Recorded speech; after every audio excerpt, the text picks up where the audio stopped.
میرے آقا مدینے والے مصطفیٰ صلی اللہ تعالیٰ علیہ وسلم کا فرمان، جس نے مجھ پر صبح و شام 10 بار درود پاک پڑھا اسے قیامت کے دن میری شفاعت ملے گی۔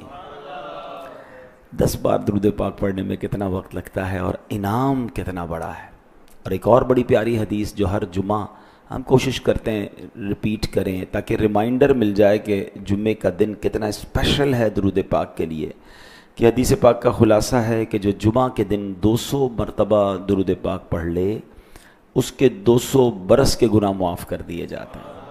تو ہمیں جمعے کے دن اسپیشلی بار بار کثرت کے ساتھ درود پاک پڑھنا چاہیے، محبت کے ساتھ بآواز بلند درود پاک پڑھ لیں۔ صلو علی الحبیب صلی اللہ تعالی علی محمد صلی اللہ علیہ وسلم۔ مہر چرخ نبوت پہ روشن درود، مہر چرخ نبوت پہ روشن درود، گل باغ رسالت پہ لاکھوں سلام، شہریار ارم تاجدار حرم، نو بہار شفاعت پہ لاکھوں سلام۔ ایک بار پھر محبت سے درود پاک پڑھ لیں۔ صلو علی الحبیب صلی اللہ تعالی علی محمد صلی اللہ علیہ وسلم۔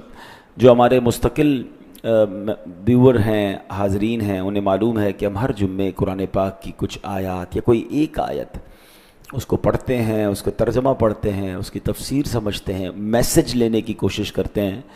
جمعے کے دن کو ہم نے الحمدللہ ہمارے بیان کو قرآن کی باتوں کے ساتھ، قرآن کے میسج کے ساتھ خاص رکھا ہے۔ آج قرآن پاک کی پارہ نمبر 1 سورہ بقرہ اور آیت نمبر 105 نمبر آیت کی تلاوت ہوگی، اس کا ترجمہ ہوگا اور اس سے ملنے والا انشاءاللہ پیغام۔ اللہ کریم قرآن مجید میں ارشاد فرماتا ہے، اعوذ باللہ من الشیطان الرجیم، بسم اللہ الرحمن الرحیم، ما یود الذین کفروا من اہل الکتاب ولا المشرکین ان ینزل علیکم من خیر من ربکم واللہ یختص برحمتہ من یشاء واللہ ذو الفضل العظیم۔ آسان ترجمہ قرآن کنز العرفان۔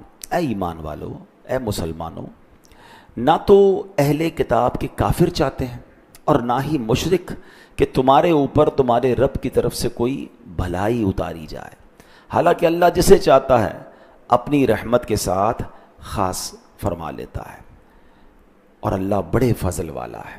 یہ ہو گیا اس آیت کا ترجمہ۔ جنہوں نے پچھلے جمعے کا بیان سنا ہے، نہیں سنا تو ہمارے سوشل میڈیا پہ جا کر سنیے گا۔ بڑا کمال کا ٹاپک تھا کہ نبی پاک علیہ الصلوۃ والسلام کے ایک بڑے پیارے ادب کا ذکر ہوا تھا کہ صحابہ کو جب کوئی بات سننی ہوتی تھی، بات نبی پاک کی دوبارہ سننی ہوتی تھی تو وہ عرض کرتے تھے، راعینا یا رسول اللہ، یا رسول اللہ ہماری رعایت فرمائیے۔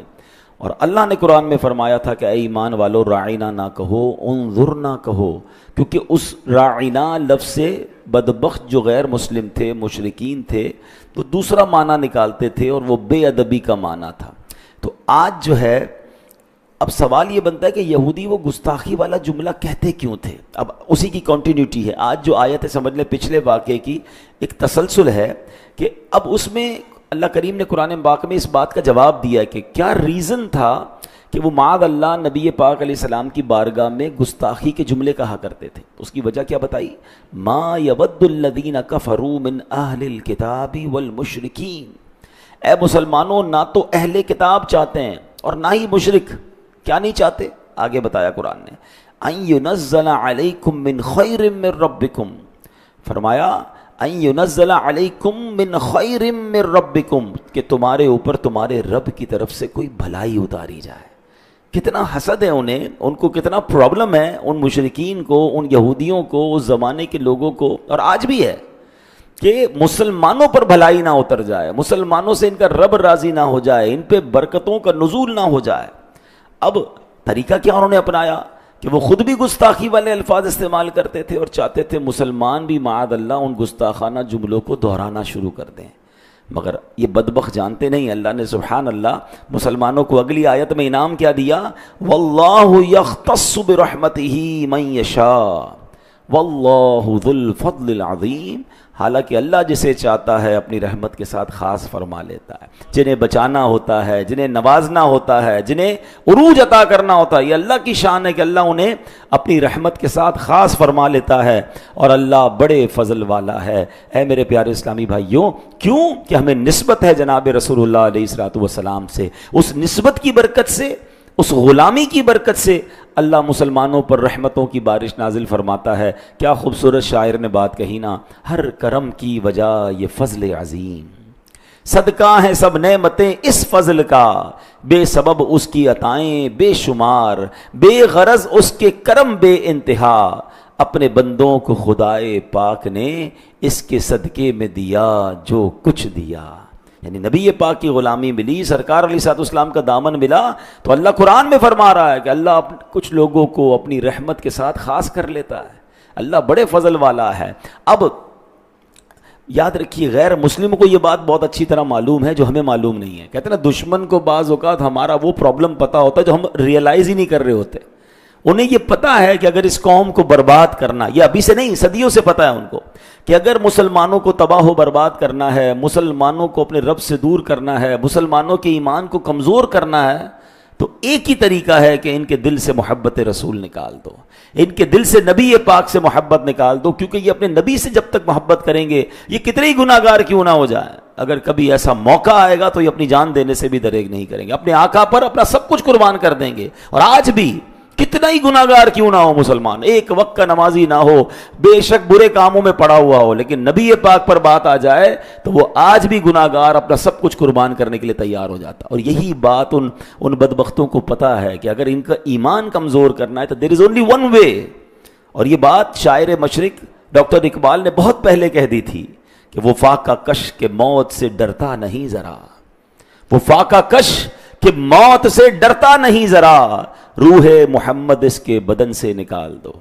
کیونکہ مسلمان غریب ہو، فقیر ہو، پریشان ہو، لیکن جب نبی پاک کی بات آ جائے تو نہ وہ غربت سے ڈرتا ہے، نہ فاقے سے ڈرتا ہے، وہ اپنے نبی کے نام پر اپنا سب کچھ قربان کر دیتا ہے. ہاں، ایک شاعر نے لکھا نا، بتا دو گستاخان نبی کو غیرت مسلم زندہ ہے، ان پر مر مٹنے کا جذبہ کل بھی تھا اور آج بھی. اب کتنے ہی گناہ گار کیوں نہ ہو، اب کتنے ہی خطا کار کیوں نہ ہو، مگر آج بھی نبی پاک پر اپنا سب کچھ قربان ہے. لیکن دیکھو، اس کو کم مت ہونے دینا. یہ پلان ہے، یہ سازشیں ہیں کہ کسی طرح ان کو ان کے نبی سے دور کر دو. اور اس کے لیے پلاننگ ہو رہی ہے، ہمیں سمجھ نہیں آ رہی. میں آگے بیان کروں گا کہ باقاعدہ اب دیکھیں نا، قرآن میں رب نے فرمایا یہ چاہتے ہیں مسلمانوں پر فضل نہ ہو، اس لیے گستاخانہ جملے کہتے ہیں. اور آج بھی کبھی خاکے بناتے ہیں، ہمیں ٹیسٹ کیا جاتا ہے، کبھی معاذ اللہ نبی پاک کی شان میں گستاخی کی جاتی ہے. اور آپ کچھ لوگ ہیں جو کہتے ہیں یار اب ٹھیک ہے، یہ تو ان کا عمل ہے تو ہمارا کیا مسئلہ. ان کے دل پہ کچھ فرق ہی نہیں پڑتا. تو پھر اپنے ایمان کو چیک کروائیے. کیوں کہ محمد کی محبت دین حق کی شرط اول ہے. ہاں، محمد کی محبت دین حق کی شرط اول ہے. اسی میں ہو اگر خامی تو سب کچھ نامکمل ہے، پھر دین نہیں ہے. ابھی جمعے کا خطبہ ہوگا، ہر جمعے کو ہم خطبہ سنتے ہیں، اور آپ کو سب نے، میں جو جملہ کہنے جا رہا ہوں آپ کو سب کو یاد آ جائے گا. اور وہ جملہ کیا میں کہتا ہوں یہ جہاں بھی آپ جمعہ پڑھتے ہوں گے، الا لا ایمان لمن لا محبت لا. یاد آ رہا ہے کچھ؟ 3 بار عموماً امام صاحب کہتے ہیں، الا لا ایمان لمن لا محبت لا، الا لا ایمان لمن لا محبت لا. کیا معنی ہے اس کے؟ What is the meaning? معنی یہ ہے، سن لو اس کا ایمان نہیں جس کے دل میں نبی سے محبت نہیں. یہ ایکچولی ایمان کی جان ہے محبت رسول. ہاں، ساری نمازیں، روزے، عبادت سب ایک طرف، اگر محبت رسول نہیں تو پھر کچھ نہیں. اور وہ اسی کو ٹارگٹ کیے ہوئے بیٹھے ہیں. آج بھی پلان ہیں، آج بھی پلانٹڈ لوگ آتے ہیں جو کسی طریقے سے کوئی ایسا پلان کرتے ہیں کہ یار یہ مسلمانوں کے دل سے ان کے نبی کی محبت نکل جائے. اے میرے پیارے اسلامی بھائیوں، اب ذرا پہلے ان کی بات کر لیتے ہیں. اس زمانے کے جو لوگ تھے، دیکھیں ان لوگوں کو نبیوں کا فیضان نہیں ملا. اب کیا ہوا کہ یہودی خود گستاخ تھے، حالانکہ تورات ملی انہیں ان کے، لیکن یہ اس کے فیضان سے محروم رہے. حضرت موسیٰ علیہ السلام جیسے عظیم و شان نبی بھیجے گئے مگر فیضان نبوت سے محروم رہے. حضرت موسیٰ سے لے کر حضرت عیسیٰ تک ہزاروں پیغمبر آئے مگر انہوں نے گستاخیاں کی، نبیوں کا فیضان حاصل نہ کیا۔ آخر کار کیا ہوا؟ اللہ قرآن میں فرماتا ہے وَضُرِبَتْ عَلَيْهِمُ الذِّلَّةُ وَالْمَسْكَنَةُ وَبَاءُوا بِغَضَبٍ مِّنَ اللَّهِ، اور ان پر ذلت اور غربت مسلط کر دی گئی اور وہ خدا کے عذاب کے مستحق ہو گئے۔ مطلب کیا ہوا؟ گستاخیوں کے سبب، نبیوں کی بارگاہ میں بے ادبیوں کے سبب، سرکشیوں کے سبب اللہ اکبر، اللہ نے ان پر غضب نازل کیا اور وہ رحمت و برکت سے محروم ہو گئے۔ اب یہ کیا کرتے ہیں کہ انہوں نے دیکھا کہ ہم تو کھائی میں گر گئے ہیں، ہم سے تو اللہ ناراض ہے، ہم نے تو نبیوں کی گستاخی کی، اب مسلمان بھی اپنے نبی کی گستاخی کریں، اب مسلمان بھی بے ادبی کریں۔ اب کیا ہوتا ہے کہ اب سنیے گا، کبھی خاکے بناتے ہیں اور کبھی مسلمانوں کے درمیان اپنے کارندے شامل کرتے ہیں۔ وہ کبھی کبھی مذہبی حلیہ اپنا کر آج کل سوشل میڈیا پر، ٹی وی پر آ کر بیٹھتے ہیں اور پھر بے باکیاں کر رہے ہیں، گستاخیاں کرتے ہیں، اور لوگ کہتے ہیں تو اظہار رائے ہے جناب، آزادی اظہار رائے ہے، معاذ اللہ۔ وہ چاہتے کیا ہیں کہ کسی طرح ہماری زبان پر بے ادبی ہے۔ دیکھیں یہودیوں نے اس زمانے میں صحابہ کو نہیں کہا تھا آپ گستاخی کریں، وہ گستاخانہ جملے کہنا شروع کر دیا انہوں نے تاکہ ان کی زبان سے بھی وہ ادا ہو جائیں۔ آج بھی یہی ہو رہا ہے، ہمیں کوئی کہتا نہیں آپ یہ کہو، مگر وہ ٹی وی پہ آ کے صحابہ کے خلاف بات کرے گا، کوئی نبیوں کے بارے میں بات کر دیں گے، کوئی معاذ اللہ پیارے آقا کی اہل بیت کے بارے میں بے ادبی والی بات، تاکہ مسلمان بھی بے ادبی کے جملے سیکھ جائیں، مسلمان بھی گستاخیاں کرنے معاذ اللہ لگ جائیں، تاکہ ان کا ایمان کمزور ہو جائے، تاکہ ان سے محبت رسول چھین لی جائے۔ یہ وہ پلان ہے کہ کسی طرح ان کے دل سے محبت رسول کو نکالا جائے۔ مجھے ایک بات بتائیں، ایک بڑی دیوار ہو، آپ اس کو دھکا دیں، وہ نہیں گر رہی، اب کیا کریں گے؟ یار اس کے نیچے سے مٹی نکالو، اس کی مٹی نکال دو گے نا یہ کمزور ہو جائے گی۔ تو ہمارے ایمان کی دیوار ہے، اور اب اس کے نیچے سے ڈائریکٹ کوئی نہیں کہتا معاذ اللہ نبی پاک کے بارے میں، وہ صحابہ کے بارے میں بات کریں گے، وہ اولیاء کے بارے میں بات کریں گے، وہ اہل بیت کے بارے میں بات کریں گے۔ آپ کو کہیں گے دیندار لوگوں سے، علماء کے پاس جانے کی کیا ضرورت ہے؟ تاکہ پہلے آہستہ آہستہ مٹی نکلتی جائے، پہلے علماء سے دور کرو، پھر اولیاء سے دور کرو، پھر صحابہ سے کرو، پھر اہل بیت سے کرو، اور آخری وقت اتنی دیوار کمزور ہو جائے کہ پھر دین سے ہی دور کر دو۔ یہ سمجھیے بات۔ مجھے بتائیں ماشاءاللہ آپ جمعے میں آتے ہیں، کچھ سیکھ کے جاتے ہیں نا، اگر آپ یہ آنا ہی چھوڑ دیں عالم دین کے پاس یا مبلغین کے پاس، جمعے کا خطبہ سننا ہی چھوڑ دیں، تو جو جمعے کے دن یہ جہاں جہاں آپ سیکھتے ہیں، یہ کس سے ملا؟ مجھے اور آپ کو آج تک جو دین ملا ہے، میں نے اور آپ نے آج تک جو سنتیں سیکھی ہیں، جو علم دین سیکھا ہے، وہ کس سے سیکھا؟ وہ علماء سے سیکھا، ان کی کتابوں سے سیکھا۔ ہم تو صحابہ سے ڈائریکٹ نہیں ملے نا، ہم تو نبی پاک سے ڈائریکٹ نہیں ملے۔ علماء وارث الانبیاء ہیں، اسی لیے وارث الانبیاء کہا جاتا ہے کہ وہ تبلیغ کا کام جو نبی پاک اور صحابہ نے کیا اب وہ کر رہے ہیں۔ لیکن پلان دیکھیں، کہتے ہیں علماء کی ضرورت ہی نہیں ہے، اولیاء نے تو کیا ہی کچھ نہیں ہے، صحابہ تو معاذ اللہ کوئی ضرورت نہیں ہے۔ یعنی کس طریقے سے دین سے دور کرنا ہے۔ اگر یہ بھولے بھالے مسلمان یہ نہیں سمجھیں گے تو یہ اس زمانے سے سازش ہو رہی ہے۔ قرآن سنایا میں نے آپ کو کہ یہودی صحابہ کے سامنے وہ گستاخانہ جملے کہتے تھے، اور وہ تو قرآن میں رب نے فرما دیا نا کہ ایسا جملہ نہ کسی نے کہنا ہے نہ اس پر دوبارہ رپیٹ کرنا ہے۔ لیکن یہ میسج ہے ہم سب کے لیے۔ اسی طرح میرے پیارے اسلامی بھائیوں، اب حضرت ابو ہریرہ رضی اللہ عنہ کا واقعہ سنیے۔ سب سے زیادہ حدیثیں انہوں نے روایت کی ہیں۔ اب ان کی ایک ایسی عشق والی عادت تھی، اور ان کو پتا تھا کہ ایمان مضبوط کیسے کرنا ہے۔ ہوتا کیا تھا کہ جب وہ نبی پاک علیہ الصلوۃ والسلام کے صحابی تھے، جب کسی دیہاتی کو دیکھتے تھے نا جو دور سے آیا ہے، تو اس کو کہتے آپ نے پیارے آقا علیہ السلام کی زیارت کی ہے؟ تو کہتا میں نے زیارت نہیں کی۔ بولے بیٹھو میں آپ کو نبی پاک کا حلیہ بتاتا ہوں، پیارے آقا کی باتیں بتاتا ہوں، نبی پاک کے اوصاف بتاتا ہوں۔ اب سوال ہے کہ یار ایک دیہاتی ہے، دور سے آئے، پہلے نماز سکھائیں، پہلے قرآن سکھائیں، پہلے سنتیں سکھائیں؟ نہیں، وہ جانتے تھے کہ سب سے پہلے سافٹ ویئر کون سا ڈالنا ہے، وہ عشق رسول کا سافٹ ویئر ڈالنا ہے۔ یہ نبی پاک سے محبت کر لے گا نا، پھر نمازی بھی بن جائے گا، پھر قرآن بھی پڑھے گا، پھر یہ سنتوں پر بھی عمل کرے گا، اور جناب نمازیں بھی ہیں، روزے بھی ہیں، سب کچھ ہے، اور اگر محبت رسول نہیں ہے تو پھر کچھ بھی نہیں۔ اب یہ کون کر رہا ہے؟ یہ صحابی رسول کر رہے ہیں۔ وہ جانتے تھے کہ نبی پاک سے جب دلی رشتہ مضبوط ہو جائے گا نا تو ایمان پختہ ہو جائے گا، ایمان جتنا پختہ ہوگا نیکیوں میں دل بھی لگتا ہے، آدمی جنت کے راستے پر بھی چل جاتا ہے۔ تو محبت رسول ہمارے اندر بھی ہونی چاہیے، ہمارے بچوں کے اندر بھی ہونی چاہیے۔ ہم اپنے بچوں کو نبی پاک کی باتیں بتائیں، ان کے اوصاف بتائیں، ان کے معجزات بتائیں، ان کی خوبصورتی بتائیں، ان کے کمالات بتائیں۔ ہاں، ان کا دل نبی پاک سے محبت سے بھر دو۔ آپ عاشق رسول بن گئے نا پھر انشاءاللہ سارے کام آسان ہو جائیں گے. تو یہ ہے بیسک چیز جو ہمیں سمجھنی ہے. اے میرے پیارے اسلامی بھائیوں، اب عشق رسول بڑھائیں کیسے، محبت رسول ہم کیسے اضافہ کریں، اس کا بھی علماء نے طریقہ بتایا. کہ بڑی پیاری بات بتائی کہ سب سے پہلے تو قرآن میں جو رب نے نبی پاک کی شانیں بیان کی ہیں نا، قرآن نے جس طرح اپنے حبیب کا ذکر کیا، اللہ نے جس طرح اپنے حبیب کا ذکر کیا، جس طرح نبی پاک کی شان، آپ دیکھیں میں کوشش کر رہے ہیں ہم جمعے میں بھی ہم نبی پاک کے بہت سارے اوصاف قرآن سے سمجھتے ہیں. تو قرآن سے جب آپ نبی پاک کی شان پڑھتے ہیں نا تو عزت، تعظیم، محبت بہت بڑھ جاتی ہے. تو ایک طریقہ تو یہ ہے، تو اس کو پڑھیں، اپنے بچوں کو سنائیں، اس کی کتابیں ماشاءاللہ مل جاتی ہیں. اب ہمیں کہیں مکتبۃ المدینہ پر موجود ہوتی ہیں. پھر درود پاک کی کثرت درود، یاد رکھیے جس سے محبت ہوتی ہے نا بندہ اس کا ذکر زیادہ کرتا ہے. اب میں کہوں جناب نبی پاک سے محبت بہت زیادہ ہے، پورے دن میں نام کتنی بار لیا آپ نے؟ میں آپ کو سچ بتاؤں، کبھی کسی آپ کے ساتھ بھی ہوتا ہوگا، کبھی کسی دوست کے ساتھ بیٹھے نا، تھوڑی دیر میں پتہ چل جاتا ہے اس کو اپنے کس سے زیادہ محبت ہے. جس کو اپنے بچے سے محبت ہوگی نا، ہر تھوڑی دیر بعد اپنے بچے کا کسی نہ کسی بہانے سے ذکر کرتا رہے گا. کسی دوست سے بہت محبت ہوگی، تھوڑی دیر بعد اس دوست کا بات کرے گا. کسی کو اپنے والد سے محبت ہے، اپنی والد کا ذکر کرے گا. یعنی بندے کے پاس بیٹھ کر پتہ چل جاتا ہے کہ یہ کس سے پیار کرتا ہے. سچ بتاؤ، کیا عاشق رسول کے پاس بیٹھ کر پتہ نہیں چلنا چاہیے نبی پاک سے کتنا پیار کرتا ہے؟ یار یہ جب دیکھو پیارے آقا کی باتیں کرتا ہے، جب دیکھو ان کا نام لیتا ہے، جب دیکھو ان کا ذکر کرتا ہے، ان پر درود پڑھتا ہے. یہ ہونا چاہیے. ذکر رسول سے زبان تر رکھیے، یہ آپ کے عشق رسول میں اضافے کا باعث بنے گا. پھر علماء فرماتے ہیں کہ سیرت رسول پڑھیں. بہت بڑا مسئلہ یہ کہ ہم نے نہ جانے کس کس کی جو ہے نا بایوگرافی اور کس کس کی ہسٹری کو پڑھا ہے.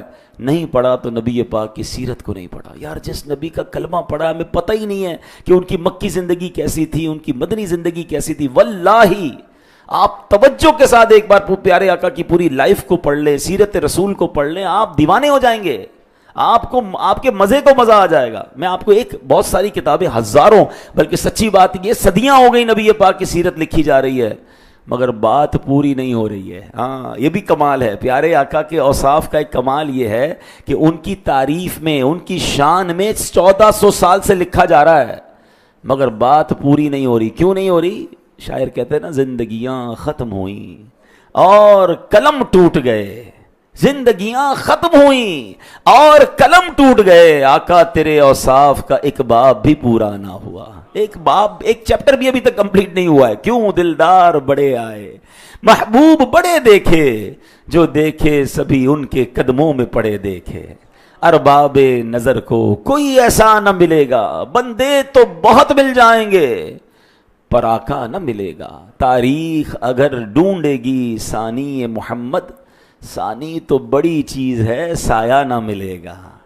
تو اللہ نے ایسا بنایا اپنے حبیب کا. پلیز سیرت پڑھیے. تو میں ایک کتاب سجیسٹ کرتا ہوں، شاید میں نے کئی بار اس کتاب کو پڑھا ہے اور کئی بار تو روتے روتے پڑھا ہے. یعنی وہ کمال کتاب لکھی ہے عبد المصطفیٰ اعظمی صاحب، مفتی عبد المصطفیٰ اعظمی صاحب نے. اس کتاب کا نام ہی سیرت رسول ہے.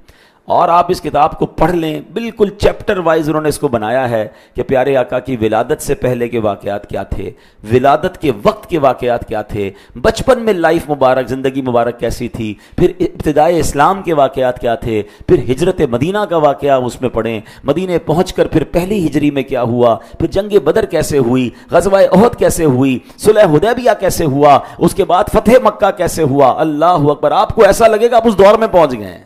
ہاں روز کے کچھ صفحات پڑھیں باوضو ہو کر. اللہ اکبر. اپنے نبی کی باتیں نہیں پڑھوں گا تو میں کس کی باتیں پڑھوں گا؟ اور آپ یہ باتیں پھر اپنے بچوں کو بتائیں.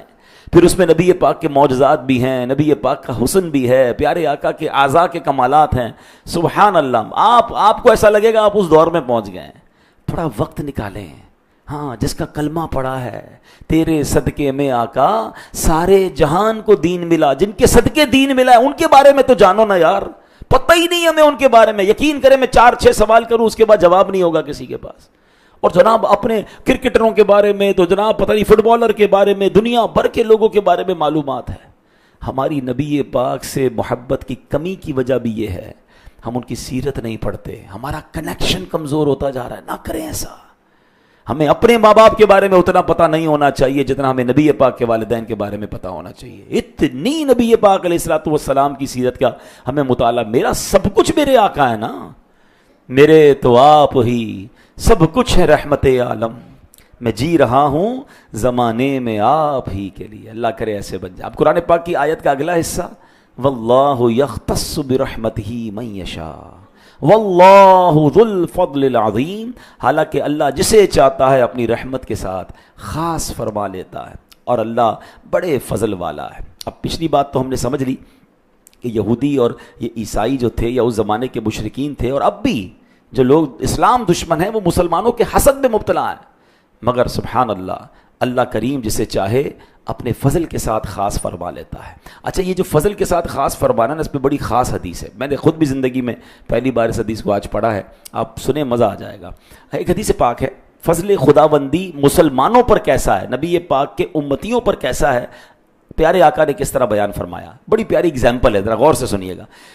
حضرت عبداللہ ابن عمر رضی اللہ تعالیٰ عنہما سے روایت ہے، رسول اکرم نور مجسم صلی اللہ تعالیٰ علیہ وسلم نے فرمایا، تمہاری اور یہود و نصارہ کی مثال یوں ہے کہ گویا ایک شخص ہے جس نے کچھ لوگوں کو مزدوری پر رکھا اور کہا کون ہے جو فجر سے لے کر نصف النہار یعنی ظہر تک کام کرے گا، فجر سے لے کر ظہر تک کام کرے گا، میں اسے 1 قرات سونا اجرت میں دوں گا.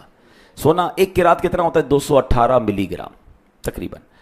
اور یہ نبی پاک نے فرمایا یہ مثال یہودیوں کی طرح ہے، یہودیوں کی ہے کہ فجر سے لے کر ظہر ٹائم بہت ہوتا ہے، بہت کام کیا، 1 قرات سونا ملا. پھر وہ شخص اعلان کرتا ہے کون ہے جو نصف النہار یعنی ظہر سے لے کر عصر تک کام کرے گا، اس کو بھی 1 قرات سونا دوں گا. آقا علیہ السلام نے فرمایا یہ نصارہ عیسائیوں کی مثال ہے. پھر اس نے آخر میں اعلان کیا کون ہے جو عصر سے مغرب کام کرے گا اور 2 قرات سونا دوں گا. عصر سے مغرب ٹائم کتنا؟ سب سے تھوڑا، اور اجر کتنا؟ ڈبل. فرمایا یہ مثال مسلمانوں کی ہے. یعنی پچھلی قوموں نے بڑی عبادتیں کی، جو عبادت گزار تھے نا وہ جنگلوں میں رہتے تھے، بہت محنت کی، عمریں بھی لمبی لمبی، 300 سال 400 سال عبادت. مسلمانوں کی عمر بھی تھوڑی، جنگل میں نہیں جانا ہے، جنگل میں جا کر ریاضت میں بھوکے پیاسے رہ کے عبادت نہیں کرنی ہے. ہماری مسجد میں اے سی چل رہا ہے، پنکھوں کے نیچے بیٹھے ہیں، اللہ پھر بھی اجر عطا فرما رہا ہے. عمر بھی تھوڑی، کام بھی تھوڑا، اجر بھی زیادہ. کیوں؟ سبحان اللہ، میری خوش قسمتی میں تیرا امتی. یہ صدقہ ہے جناب رسول اللہ علیہ الصلوۃ والسلام کا کہ ہمیں ایک نیکی کریں تو 10 نیکیوں کا ثواب. ساری زندگی بھی کوئی گناہ کرے، ایک بار سچی توبہ کرے، اللہ پچھلے سارے گناہ معاف فرما دیتا. یہ صدقہ ہے جناب رسول اللہ علیہ الصلوۃ والسلام کا. تو اے میرے پیارے اسلامی بھائیوں، نبی پاک نے فرمایا جب یوں ہوا کہ اس امت نے کام تھوڑے کیے مگر اجر دگنا مل گیا، ڈبل مل گیا، تو یہود و نصارہ غصے میں آ گئے، بولے ہم نے کام زیادہ کیا، ہمیں اجر کم دیا جا رہا ہے. اللہ پاک نے فرمایا کیا میں نے تمہارے حق سے کچھ کم کیا ہے؟ تمہیں تو پورا مل گیا نا، تمہیں نہیں دیا؟ ہاں. بولے نہیں. تو پھر اللہ نے فرمایا یہ اللہ پاک کا فضل ہے، رب کریم جتنا چاہتا ہے فضل عطا فرماتا ہے. ان لوگوں کا تو پیسے کم نہیں ہوئے، جو ان سے بات ہوئی تھی وہ تو دے دیا نا. اب اللہ کی مرضی ایک ایسی امت آئی کیونکہ وہ حبیب پاک کی امت تھی جو کام تھوڑا کرتی ہے، اللہ اجر زیادہ عطا فرماتا ہے. واللہ ذو الفضل العظیم، اللہ بڑے فضل والا ہے. تو اے میرے پیارے اسلامی بھائیوں، یہ ہم پر مہربانی کی گئی ہے کہ ہمیں تھوڑے عمل پر زیادہ اجر، لیکن اس کی وجہ سے دیگر اقوام، دیگر مذاہب کے لوگ ہم سے حسد کرتے ہیں اور پھر اسی وجہ سے وہ پلان کرتے ہیں. تو یہاں یہ بات ہمیں سمجھنی ہے کہ ہمیں جو ہے وہ تھوڑی سے عمل پر جب اجر زیادہ دیا جا رہا ہے تو ہمیں اللہ کی رحمت کا شکر بھی ادا کرنا چاہیے اور پھر وہ اعمال بھی کرنے چاہیے اور نبی پاک سے سچی محبت کرنی چاہیے. اب آخری بات، حسد جو اس کے بارے میں ہم نے قرآن سے بھی سنا، یہ یہود والی بیماری ہے، یہ پرانی بیماری ہے اور بدقسمتی سے آج مسلمانوں میں بھی حسد آ رہا ہے. خدا کے واسطے اپنے آپ کو حسد سے بچائیں. حسد اتنی بری بیماری ہے کہ نبی پاک فرماتے ہیں حسد ایمان مونڈ دینے والی بیماری ہے. حسد ایمان کو ایسے برباد کرتا ہے جیسے ایلوا جو ہے وہ شہد کو برباد کر دیتا ہے. اب لوگ حسد پال کر بیٹھے ہیں، حسد کرنے والے کا ہی بیڑا غرق ہوتا ہے. ایک واقعہ سنیے جس سے آپ کو مزید بات سمجھ آ جائے گی. ایک شخص تھا، بادشاہ کی بارگاہ میں تھا.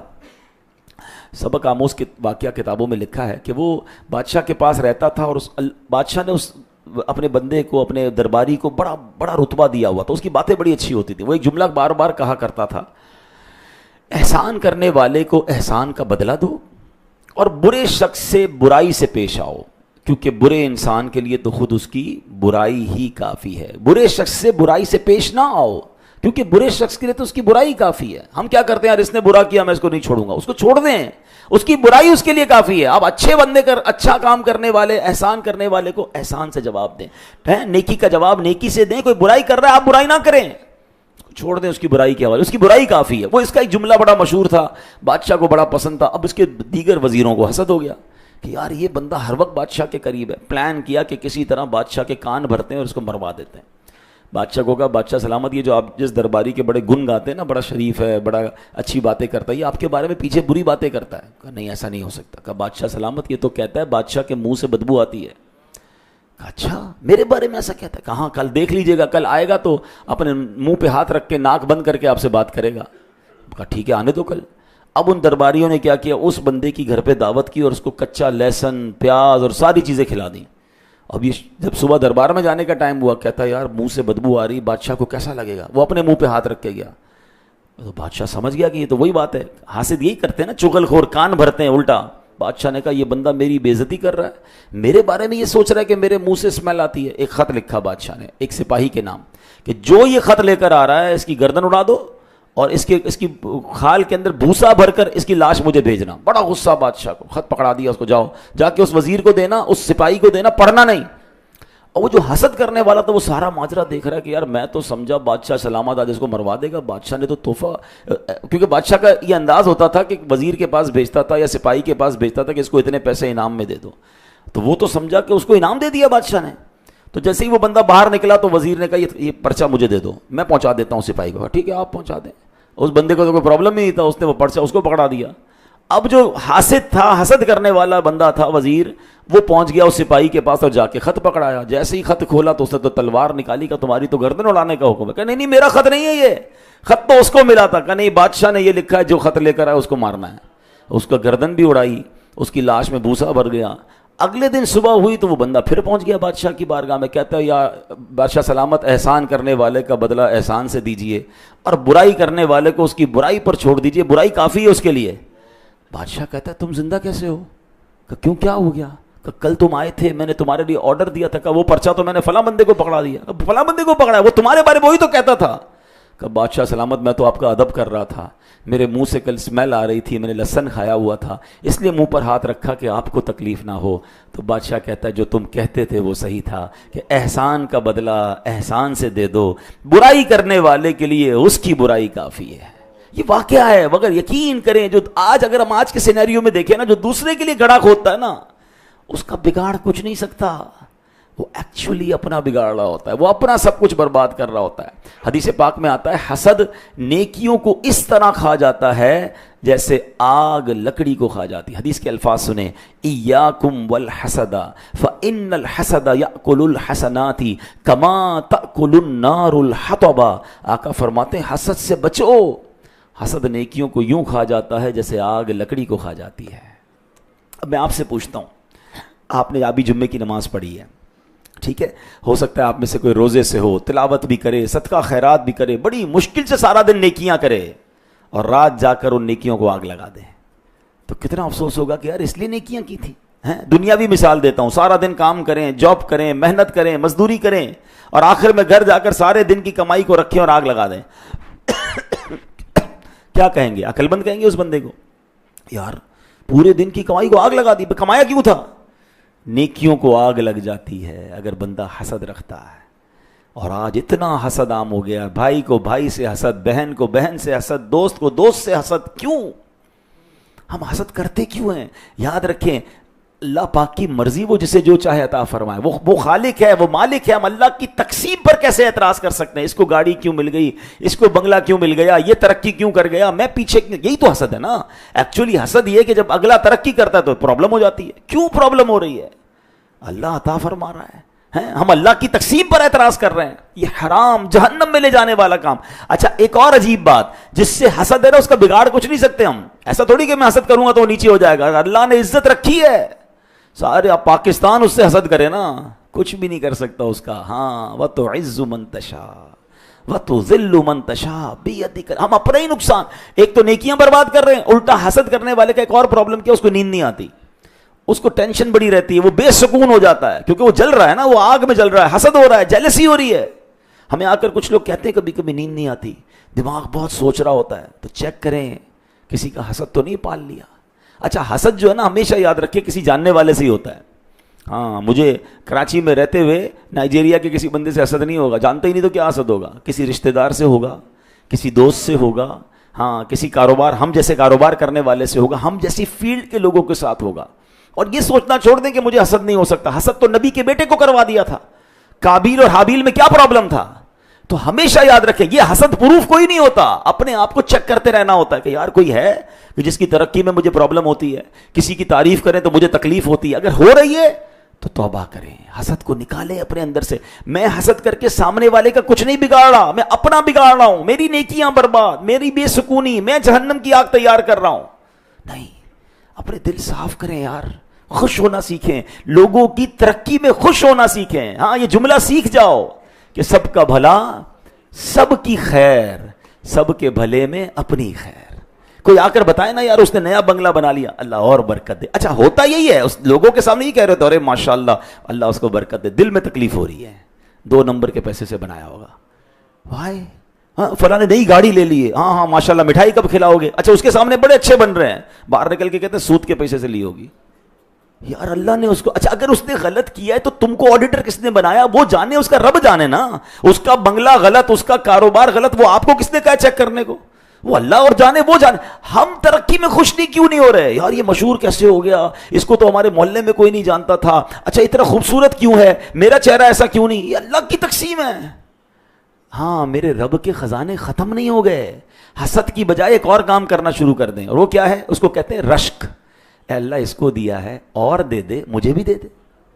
میرے رب کے پاس تو جو رب اس کو دے سکتا ہے وہ آپ کو بھی دے سکتا ہے، ہم یہ کیوں کہتے ہیں اس کا چھن کر مجھے مل جائے، یا کم از کم یہ برباد ہو جائے؟ یہی وہ حسد ہے جو یہودیوں کی بیماری تھی، جو بدبختوں کی بیماری تھی، آج مسلمانوں کے اندر آ گئی۔ چھوڑ دیں کسی کی ترقی، کسی کی خوشحالی، کسی کی خوشی میں تکلیف میں آنا چھوڑ دیں، آپ کچھ بھی نہیں کر سکیں گے، خود ہی تکلیف میں رہیں گے۔ اور اگر یہ ہو گیا ہے نا، ہو سکتا ہے ہو جاتا ہے، انسان ہے، میں نے کہا حسد پروف نہیں ہے ہم لوگ، تو پھر اللہ سے دعا کریں، اے اللہ میرے دل کو حسد سے پاک کر دے، اے اللہ میرے دل کو تمام برائیوں سے پاک کر دے، تکبر سے پاک کر دے، اے اللہ غیبت سے پاک کر دے، مسلمانوں کے کینے سے پاک کر دے۔ انجوائے کرنا سیکھیں، خوش ہونا سیکھیں دوسروں کی خوشیوں میں۔ ہاں یہ دعا کر سکتے ہیں، اے اللہ اس کو دیا ہے مجھے بھی دے دے، تیرے خزانوں میں تو، اور اس کو اور دے، یہ بھی کہا کرو۔ بلکہ میں مشورہ دیتا ہوں جس سے حسد ہو گیا نا، پہلے چیک کر لو کہ ہاں یار ایک بندہ ہے تو صحیح، کہ جب بھی اس کی ترقی سنتا ہوں، جب بھی اس کی جناب کوئی بڑی بات اس کو مل جاتی ہے تو مجھے تکلیف ہوتی ہے، اب آپ اسی کے لیے دعا کرنا شروع کر دیں، اے اللہ اس کو اور دے۔ آپ کہیں گے مولانا صاحب بندہ ہی اچھا نہیں لگ رہا، اس کے لیے دعا کہاں سے کریں؟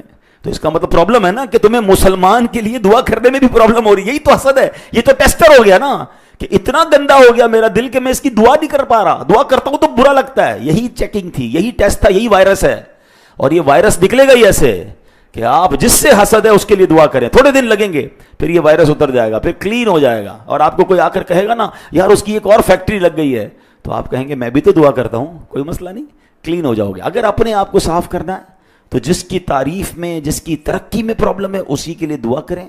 ہاں اللہ سے یہ بھی کہیں میرے مولا مجھے بھی دے دے۔ جب آپ دوسروں کا بھلا سوچیں گے وہ رب کریم آپ کو بھی عطا فرمائے گا، اور جس نے دوسروں کا برا سوچا تھا آخر میں کیا ہوا کہ اس کی گردن ہی اڑا دی گئی نا۔ اللہ کرے کہ آج قرآن کے اس واقعے سے ہم میسج بھی لیں، سبق بھی لیں، حسد کو اپنے دل سے نکالیں۔ ارے دل سے گندگی نکلے گی تو سینہ مدینہ بنے گا نا۔ ہم تو عشق رسول کی بات شروع کر کے بیٹھے تھے، اگر سینے کو نبی پاک کے عشق کا مدینہ بنانا ہے تو دل سے یہ ساری گندگیوں کو دور کرنا ہے۔